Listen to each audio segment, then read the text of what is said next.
14h-16h, Brigitte Lahaie, Sud Radio.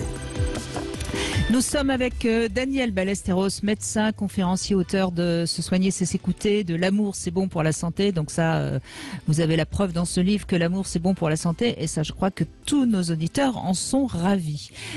Tiana, merci d'être avec nous. Vous avez écouté ce que dit Daniel Ballesteros et je crois que vous approuvez parce que c'est un petit peu votre style de vie. Bonjour Tiana. Bonjour à tous. Oui, effectivement, j'approuve tout à fait, puisque je pense que, comme nos anciens, nos grands-pères, nos grands-parents, mangeaient donc des légumes, des fruits, et donc se soigner aussi avec des feuilles, par exemple pour la nuit quand ils n'arrivent pas à dormir, de la verveine. Voilà. Alors moi, mon alimentation, effectivement, elle est tournée. Je mange de tout, mais c'est vrai que je mange aussi des graines germées, des graines de chia que je mange avec du lait de soja, des épinards, du gingembre quand je vois que je commence à être fébrile avec du citron et du miel. Donc voilà, dès que je trouve quelque chose, j'essaye aussi et puis voilà. Alors qu'est-ce qui vous a guidé vers cette alimentation, Tiana? C'est votre éducation ou c'est vous-même? Comment vous en êtes venu? Parce que là, on est réellement dans une alimentation très très ciblée.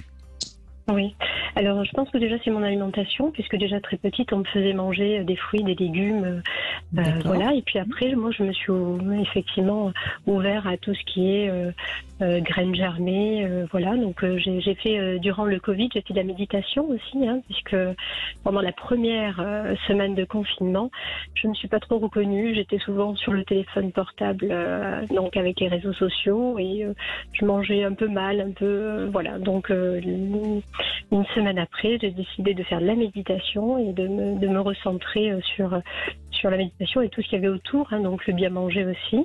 Et donc c'est vrai que ça m'a aiguillée aussi, ça m'a donné d'autres éléments aussi que je connaissais pas, et je trouve que j'en suis contente, oui. Je retrouve du fer, du magnésium dans tout ça.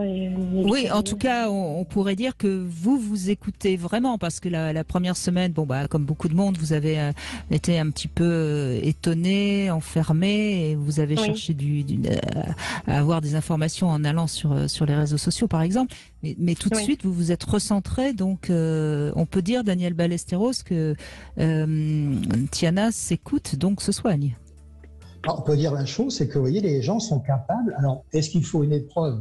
Souvent, les crises sont là pour qu'on change. S'il n'y avait pas eu le Covid, peut-être que Tiana n'aurait pas changé. Mais c'est la preuve que face à un problème, souvent, il faut aller dans le mur, il faut avoir une maladie, il faut avoir une crise quelconque, familiale, pécuniaire ou que sais-je, pour changer. C'est dommage, parce qu'on pourrait changer en dehors des crises. Bon, ça, c'est une autre histoire. Donc, Tiana est la preuve vivante qu'on peut, à partir de choses négatives, refabriquer donc un bon terrain avec, comme elle l'a dit, une alimentation de qualité. Ça, les germes, c'est très bien. Il existe même, ce que je préconise et que je donne à mes patients, ce qu'on appelle la gémothérapie. C'est-à-dire que c'est une phytothérapie. Cette fois-ci, c'est le bourgeon des plantes qu'on donne. Donc, c'est très puissant. Donc, ça rejoint ce que vous disiez, les graines, etc. Donc, vous êtes la preuve vivante que je ne dis pas des bêtises, qu'on est capable à un moment donné de changer ses habitudes. Ce qu'il faut, c'est y aller progressivement. Bien sûr, c'est pas le lendemain matin. Là, c'est une crise. Là, c'est quelque chose qui nous a obligés à le faire. Mais il faudrait le faire sans qu'on soit obligé. Au moindre écoute du corps, vous devriez modifier votre mode de vie, votre hygiène de vie. Et ça, c'est très facile à faire. Mais cela dit, Tiana, moi j'ai essayé les petites graines, je trouve pas ça très bon quand même. Alors effectivement, les graines, il faut les mélanger aussi avec peut-être du lait de soja sucré ou de l'amande, du lait d'amande sucré. Et c'est vrai que ça se marie bien. Non, les graines germées, vous les mettez dans la soupe, dans la salade. Vous les mettez dans j'ai cru les graines de chia. Oui, effectivement. Et les graines germées, effectivement, il faut trouver. Même les graines germées. Voilà, c'est très bon. Les graines germées d'alfalfa passent très bien. Voilà. Les graines germées d'alfalfa, ils n'ont pas forcément trop de goût. Ils apportent énormément au corps. De tout, d'épinards, de cressons, de tout ce que vous voulez. Le côté germinatif, c'est extrêmement puissant. C'est pour ça la gémothérapie, le ginkgo biloba, etc., vitis vinifera. Enfin bref, tout ça, c'est extraordinaire et ça remplace largement. Ça bonifie largement le corps au lieu de mettre des produits chimiques qui, au bout d'un moment, traitent ce qu'on dit pose des problèmes, ce qu'on appelle en homéopathie la psychose, c'est-à-dire va faire vieillir le corps. Plus vous prendrez de médicaments allopathiques, plus vous vieillirez. Moins vous en prendrez, plus vous rajeunirez. C'est comme ça, j'y peux rien, c'est la biologie du corps. Oui, mais c'est vrai que moi je prends pas de médicaments, enfin j'essaie de pas prendre de médicaments. Si j'en prends, c'est vraiment exceptionnel, vraiment. Voilà, mais autrement, Oui, j'essaie quand même de me soigner par. Voilà, je suis pas contre les médicaments. Si au terme d'infection grave ou autre, on met de la cortisone, des antibiotiques, ok. Mais ça, c'est quoi? C'est 5, 10% et encore moins des maladies. Mais 80% des maladies quotidiennes devraient être soignées en dehors de l'allopathie. C'est qu'il n'y a que 10% qui devraient soigner par l'allopathie. Et encore, on peut aider, et c'est ce que je fais. Vous voyez, je ne suis pas quand même très, très virulent sur l'allopathie. J'aide même à ce que les gens, si vraiment le traitement allopathique est nécessaire médicamenteux, je les aide à le supporter. Parce qu'il y a beaucoup d'effets secondaires, bien évidemment. Et d'ailleurs, si vous lisez les notices, ça ne donne pas très envie. Oui, ça c'est vrai. Ça c'est vrai. Mais alors Tiana, est-ce que votre entourage adopte votre style de vie ou est-ce qu'ils sont un peu récalcitrants? Alors, effectivement, j'ai deux sortes de personnes qui m'entourent. Des personnes, effectivement, qui sont plutôt comme moi, qui mangent comme moi et qui me font découvrir aussi ce qu'ils mangent, hein, parce qu'on se fait découvrir aussi ce qu'on mange. Comme par exemple, quand on fait du jus de pomme, de carottes et par exemple de poire, on utilise le restant donc pour faire un gâteau et on l'utilise avec en liant par exemple de la banane ou de la courgette et on rajoute des amandes et quelques graines de chocolat et ça nous fait un gâteau qui est extrêmement bon et naturel. Effectivement, j'ai d'autres amis qui sont plutôt KFC, McDonald's, ce genre de malbouffe. Ah oui, là on est à l'extrême. Voilà, oui, voilà.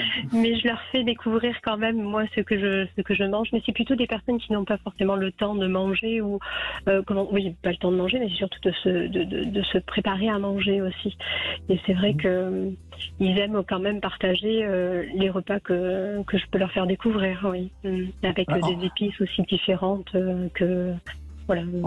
En tant que médecin, je peux faire un peu de prosélytisme auprès de mes patients parce que j'ai une petite expérience, mais il est très dur effectivement de faire modifier le mode de vie des gens qui nous entourent. La meilleure façon effectivement, c'est de leur proposer certaines choses et puis surtout de donner l'exemple. Si vous bouffez McDo et qu'à côté de ça, vous dites que c'est pas bien, eh bien évidemment, ça marchera pas. Donc, votre mode de vie à vous fera par, disons, des vagues énergétiques, une modification peut-être minime chez les gens. Et vous savez, quand ils abandonnent leurs anciennes habitudes nocives et qu'ils prennent des habitudes plus positives et plus meilleures pour leur santé, eh bien, au bout d'un moment, l'organisme, quand il mange des choses qui ne sont pas bonnes pour lui, eh bien, l'organisme se porte mal. Ça, j'ai eu l'exemple, des centaines d'exemples chez mes patients. Ils ont mal au ventre, ils ne sont pas bien. Et quand ils reviennent à l'origine, disons, des choses plus positives et meilleures pour la santé, l'organisme dit OK et continue à fonctionner.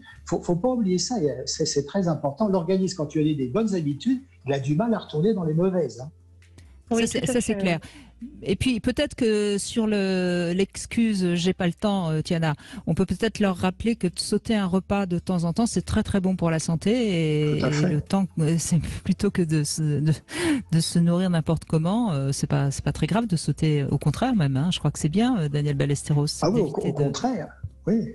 Au contraire, de sauter un ou deux repas, c'est très bon parce que il va se passer une chose tout à fait étonnante. Vous allez détoxiquer naturellement votre organisme, mais en plus, les détritus, les scories que vous avez fabriqués, grâce au fait que vous ne mangez pas pendant un certain temps, l'organisme va refabriquer des choses positives pour l'organisme. C'est tout à fait étonnant. Hein. C'est des choses qui ont été démontrées. Il y a eu un prix Nobel là-dessus. Donc, si vous arrêtez quelque temps de manger, vous ne mourrez pas le lendemain matin et votre organisme en profitera pour refabriquer des choses positives avec vos déchets. C'est un recyclage. Ça, c'est vraiment de l'écologie du corps. Hein. Oui, tout à fait, oui. Voilà. Très bien. Bah, écoutez, merci Tiana d'avoir témoigné. On commence